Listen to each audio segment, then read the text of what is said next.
بسم اللہ الرحمن الرحیم۔ السلام علیکم محترم سامعین اور عزیز طلبہ کرام، امید کرتا ہوں کہ آپ تمام احباب خیر و عافیت سے ہوں گے۔ آج کا ہمارا سبق نمبر 49 ہے، جس میں ہم پڑھیں گے النکرۃ والمعرفہ، نکرہ اور معرفہ کا بیان۔ نکرہ کسے کہتے ہیں؟ ہر اس اسم کو جو کسی غیر معین چیز پر دلالت کرے جس کی تعیین نہ ہوئی ہو۔ مثال کے طور پر جاء رجل، آدمی آیا۔ اب وہ آدمی کون ہے؟ وہ نکرہ ہے، یعنی معین نہیں ہے، کوئی بھی آدمی ہو سکتا ہے۔ المعرفہ، معرفہ ہر اس اسم کو کہا جاتا ہے جو کسی معین چیز پر دلالت کرے۔ مثال کے طور پر میں کہوں جاء زید، زید آیا، تو زید کو میں اور آپ جانتے ہیں، وہ ہمارا دوست ہے۔ اسی طرح جاء احمد، یا اسی طرح جاء الاسد، شیر آیا، تو شیر کو بھی ہم جانتے ہیں، معین چیز ہے۔ اسی طرح زید بھی، احمد بھی۔ البتہ اگر میں کہوں جاء رجل، جاء انسان، ھذا ہوا حیوان، تو اس طرح سے پر معلوم نہیں ہوتا، وہ نکرہ کہلاتا ہے۔ تو آئیے سبق سے اس کو سمجھ لیتے ہیں۔ بسم اللہ الرحمن الرحیم۔ النکرۃ والمعرفہ۔ الامثلہ فی الدرج کتاب، ڈیسک میں کتاب کتاب ہے۔ آپ نے دیکھا ہوگا کہ ڈیسک کے اندر ایک دو دراز ہوتے ہیں، وہ دراز کو کہتے ہیں عربی زبان میں درج۔ فی الدرج یا فی المکتب کتاب، کتاب ہے۔ سقط منزل فی شارعنا، سقط گرا، منزل گھر، فی شارعنا ہمارے روڈ پر، یعنی ہمارا جو روڈ ہے وہاں پر ایک منزل، ایک گھر گر گیا، کسی بھی وجہ سے گرا ہوگا، لیکن سقط یسقط گرنا، منزل گھر، فی شارعنا ہمارے روڈ پر، سڑک پر۔ سأل رجل، آدمی نے پوچھا، عن والدی، میرے والد سے۔ رکب صدیقی، میرا دوست سوار ہوا، جوادن گھوڑے پر۔ عاقب المدرس، مدرس نے سزا دی، تلمیذاً شاگرد کو۔ مزق محمد، محمد نے پاڑا، ورقتاً صفحے کو یا ورقے کو۔ تو ان تمام مثالوں میں آپ غور کیجئے گا، کتاب، اب یہ کون سی کتاب ہے؟ اس کی تعیین نہیں ہوئی، تو یہ نکرہ ہے۔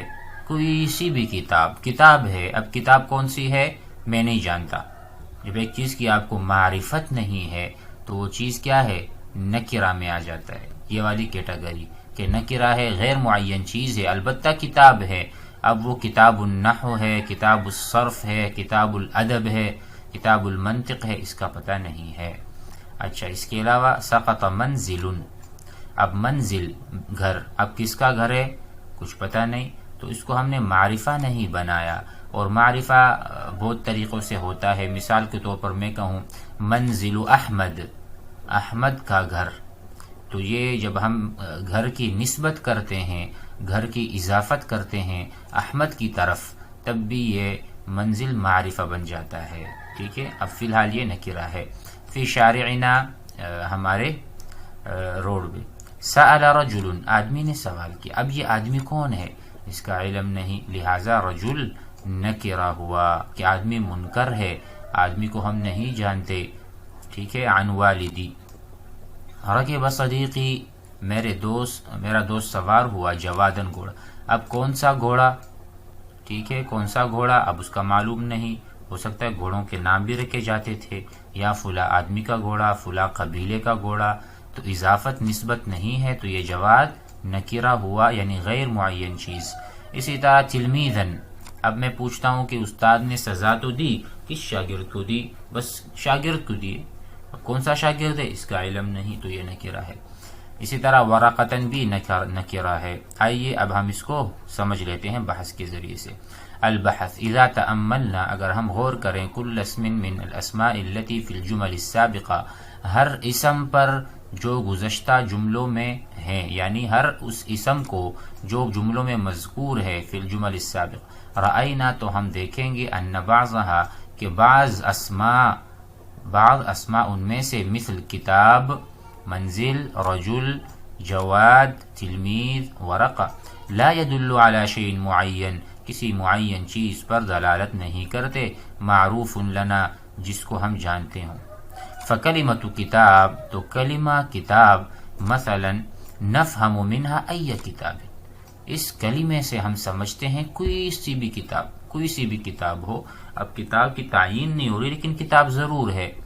لا کتابا خاصا، کتاب یعنی خاص کتاب کی طرف یعنی خبرگیری نہیں کی جا رہی، نہیں بتایا جا رہا کہ منطق کی کتاب، بلکہ کتاب ہے کوئی۔ وکذالک کلمۃ منزل، اسی طرح منزل بھی کسی خاص گھر کی طرف اشارہ یا تعیین نہیں ہے۔ لا تدل علی منزل نعرفه بذاته، کوئی خاص گھر اس کی طرف اشارہ نہیں ہو رہا، اس کے بارے میں نہیں بتایا جا جس کو ہم جانتے ہوں، بس کوئی بھی گھر جو راستے میں گر گیا۔ وکل اسم من هذا النوع یسمى نکرۃ، اسی طرح کا کوئی بھی آپ اسم اٹھا لیں من هذا النوع من هذا القسم، اس کو کہا جائے گا نکرہ، کیونکہ وہ کسی خاص چیز پر تعیین کے ساتھ دلالت نہیں کر رہا۔ وبعض الاسماء، اور اس میں سے بعض اسماء فی الجمل السابقہ گزشتہ جملوں میں، مثال کے طور پر الدرج، شارعنا ہمارا روڈ، ہمارا روڈ، والدی میرے والد، صدیقی میرا دوست، مدرس المدرس، الف لام موجود ہے، ٹھیک ہے، الف لام بھی اس سے بھی نکیرہ کو ہم معرفہ بنا سکتے ہیں۔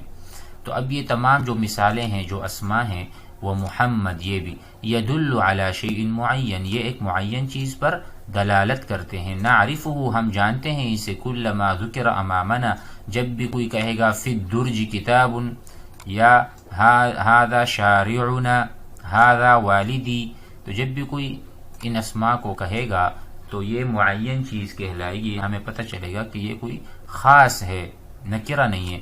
ولا يختلط في ذهننا بغيره، اور کسی دوسرے کے ساتھ اس کا اختلاط نہیں ہوتا، خلط ملط نہیں ہوتا، بلکہ ہم یکدم سمجھ جاتے ہیں کہ یہ معرفہ ہے، اس کو ہم جانتے ہیں فلاں فلاں کو۔ وكل اسم من هذه الاسماء يسمى معرفہ، اس طرح کے تمام اسماء کو معرفہ کہا جاتا ہے۔ قاعدہ النکرۃ اسم، وہ اسم ہے، یدل دلالت کرتا ہے علی شیء غیر معین، کسی غیر معین چیز پر۔ معرفہ وہ اسم کہلاتا ہے یدل علی شیء معین، جو معین چیز پر دلالت کرے۔ اب میں اپنی طرف سے ایک مثال دوں، فی الحقیبۃ جوال، فی الحقیبۃ بیگ میں، جوال موبائل ہے۔ اب جب میں نے کہا فی الحقیبۃ تو پتہ چلا کس حقیبے کی یا کس بیگ کی بات کی جا رہی ہے۔ جس بیگ کی بات کی جائے وہ تو معلوم ہو گیا، وہ تو معرفہ بن گیا، کیونکہ میں کہتا ہوں فی هذه الحقیبۃ، اس والے بیگ میں، جوال موبائل ہے، لیکن جوال کون سا ہے، یعنی موبائل کون سے والا ہے، کس کمپنی کا ہے، اس کا پتہ نہیں ہے۔ تو الحقیبہ الف لام کے ساتھ معرفہ ہوا، اور جوال یہ نکرہ ہے۔ باقی التمرین الاول کو ہم سمجھ لیں۔ اجعل المعرفۃ نکرۃ، ان مثالوں میں، ان جملوں میں معرفہ کو نکرہ بنائیے، والنکرہ معرفہ، اور نکرہ کو معرفہ بنائیے فی الجمل، مثال کے طور پر رکب خادم الحصان۔ اب دیکھیں خادم، خادم کیا ہے، نکرہ ہے، الف لام نہیں ہے اس کے اوپر۔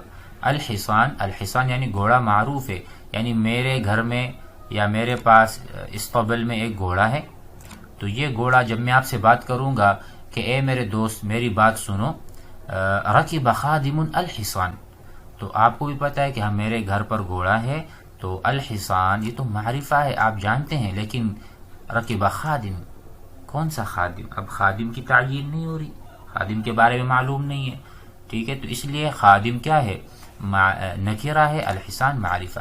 اب اس کو آپ اس طرح کہہ دیں، رکب الخادم حصانا، حصانا نکرہ، الف لام نہیں ہے، اور تنوین بھی تنکیر کے لیے آتا ہے، آپ کو پتہ ہوگا۔ وقلیل من عباد، وقلیل بہت تھوڑے سے لوگ، وہ تنکیر کے لیے وہ تنوین بھی آتا ہے، تنوین جس کو ہم کہتے ہیں تنوین التنکیری، ٹھیک ہے۔ تو ہم اس طرح پڑھیں گے رکب الخادم حصانا. اچھا سمع التلمیذ درسا مفیدا. اب یہ جو شاگرد ہے جو بہت توجہ سے سن رہا تھا، اس کو ہم جانتے ہیں الف لام معرفہ ہے. درسا مفیدا، اب درس کون سا تھا، سبق یا لیکچر کس موضوع کے متعلق تھا، اس کا پتہ نہیں ہے. تو اب ہم نے کہا سمع تلمیذ الدرس المفید. الدرس المفید، اب ہم جانتے ہیں وہ والا درس جو فلاں استاد نے دیا تھا. تو اب جب استاد کے بارے میں پتہ چلا تو الدرس المفید وہ تو مفید ہی تھا. ٹھیک ہے. نمت الشجرۃ فی الحقل. اچھا کھیت میں درخت اگ گیا یا بہت بڑا ہو گیا. نشو نما اختیار کی درخت نے، کہاں پر، کھیت میں. تو یہاں پر شجر نکرہ ہے کیونکہ اس کے بارے میں پتہ نہیں کون سی درخت کی بات ہو رہی ہے. تو ہم کہیں نمت الشجرۃ، الف لام داخل کر دیں گے، نمت الشجرۃ فی حقل. اب حقل، اب کھیت کے بارے میں معلومات نہیں ہے. پہلے ہمیں درخت کا پتہ نہیں تھا کہ کون سا درخت، کیسا درخت، اور ہمیں کھیت کے بارے میں پتا تھا الحقل. اچھا وہ والا کھیت، اچھا ٹھیک ہے جس کے بارے میں بات ہو رہی ہے میں سمجھ گیا. لیکن جب ہم کہیں گے نمت الشجرۃ فی حقل، ٹھیک ہے، درخت اگایا یا بڑا ہو گیا، پھلدار ہو گیا، فی حقل کھیت میں. اب کون سا کھیت ہے اس کی تعین نہیں ہو رہی، تو یہ نکرہ ہے. تو اس طرح سے ان تمام مثالوں کو سمجھ لیں. مثال کے طور پر طارت ورقۃ، ورقہ اڑ گیا، من الکتاب کتاب سے. اب کتاب کے بارے میں پتہ ہے کون سی کتاب، انگلش کی کتاب مثلا، ٹھیک ہے. لیکن جب ہم کہیں گے طارت الورقۃ من کتاب، اب کتاب کے بارے میں پتہ نہیں ہے، ٹھیک ہے، کس کتاب، انگلش کی کتاب کی تعین نہیں کر سکتے آپ. امید ہے کہ آج کا سبق آپ احباب کو سمجھ میں آ گیا ہوگا. اس طرح کے جملے ضرور بنائیے اور قواعد کو یاد کیجیے کہ معرفہ کسے کہتے ہیں اور نکرہ کسے کہتے ہیں. والسلام علیکم.